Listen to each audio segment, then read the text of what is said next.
նվիրված է ողնուղեղային մկանային ատրոֆիային։ Այս հիվանդությունը հազվագյուտ հանդիպող հիվանդություն է, բայց երկրորդն է հազվագյուտ հանդիպող հիվանդությունների շարքում, որը կարող է հանգեցնել մահվան ելքին։ Այսօր Հայաստանում մենք ունենք հաշվառված 12 բուժառուներ, որոնք ունեն այս հիվանդության երկրորդ տիպի տարատեսակը։ 2.5 տարեկանում մայրիկս նկատելա, որ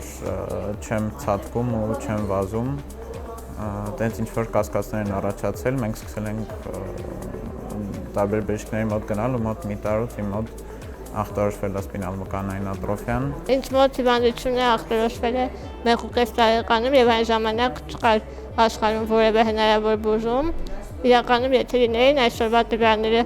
նայելով կարող ենք վստահել, որ մարդը չի հասնում հաշմանդամության, եթե բուժումը սկսվում է ժամանակին։ Ունեմ 2 բալիկ, երկուսն էլ մկանային ատրոֆիա ախտորոշմամբ։ Սկսվեց 7 ամսեկանում դող ձեռքերի, 9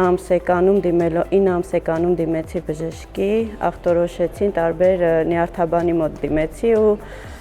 տարբեր հետազոտություններ անցանք։ Մի տարեկանում ախտորոշվեց մկանային ատրոֆիա։ Վրաստանում տարեկան 5-ից 8 երեխա է ծնվում այս հիվանդությամբ, այս պահին 65 երեխա ունենք հաշվառված։ Դեղամիջոցը, որը գրանցված է մեզ մոտ եւ տրվում է պետպատվերի շրջանակում, հասնում է 140 մարդու, որոնցից 65-ը երեխա են։ Արդեն 3 տարի 4 ամիս է դեղը հասանելի է Վրաստանում, մինչև այդ վիճակը շատ բարդ էր։ Պետպատվերի շրջանակում բուժումն ապահովելուց հետո պատկերն էականորեն փոխվել է եւ դրական դինամիկա է արձանագրվել։ Այսօր մեր նպատակն է լուսաբանել այդ հիվանդների խնդիրները եւ վերցնել մեր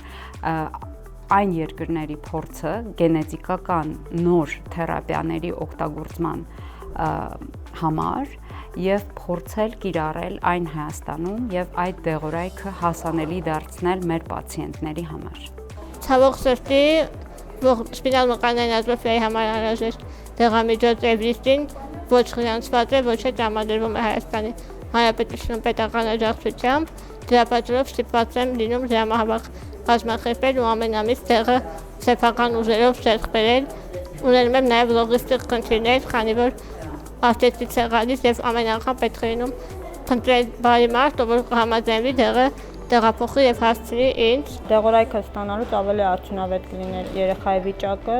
քանի որ գնալով հիմա թուլանում է, մկանային թուլությունը շատանում, աշնչառական խնդիրներն են շատացել։ Տեսանք մեր հարևան պետության փորձը, որ երեխաները,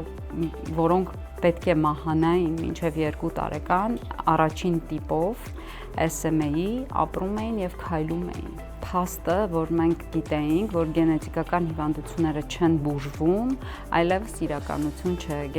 Գենետիկական հիվանդություններն էլ կարող են բուժվել, կարող են ունենալ ժամանակակից բուժման մեթոդներ եւ նրանց օգնությամբ մեր երեխաները ապրում են եւ ապրում են լիարժեք կյանքով։ Դեղի ազդեցությունը շատ մեծ բան է փոխել իմ կյանքում, ունեմ մի շարք